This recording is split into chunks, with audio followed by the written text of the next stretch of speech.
gagawin tayo. Yan na naman yung mga brand ng TV natin, no?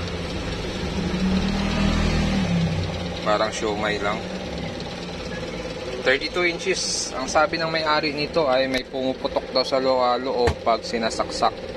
Ang unit niya ay bago pa. Buksan natin. So positive nga ito. Sunog na siya, oh. Yan, no? So ang lakas na ng spark niya siguro dito. Kasi sunog na yung portion na ito. Yun. Pati yung fuse niya putol na rin, no?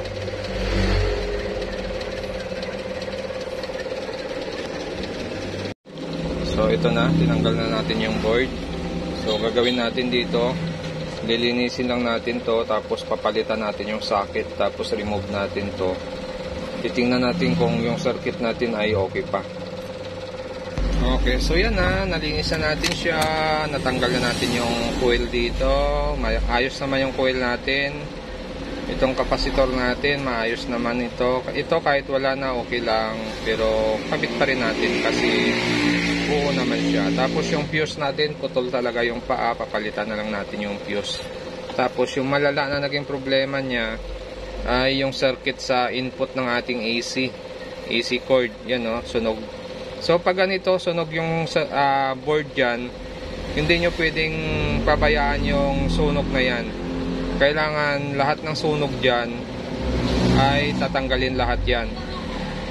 Dapat lumabas dyan yung PCB lang, yung ganito, yung malinis na walang sunog. Dapat lumabas yung PCB na normal lang. So dahil pag may sunog na yan, mangyayari dyan, tatalon ulit yung kuryente natin dyan. Mag-i-spark lang ulit yan pag hindi natin nalinis.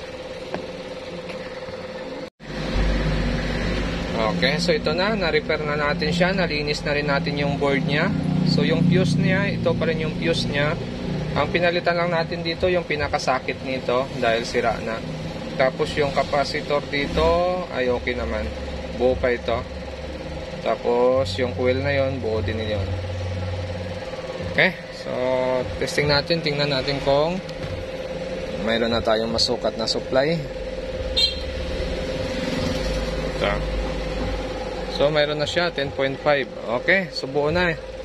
Try natin, actual sa kanyang unit. Titingnan natin kung normal pa yung display nito. Okay, so ito na. Power on natin. Yun. Okay, so yun na, okay na siya.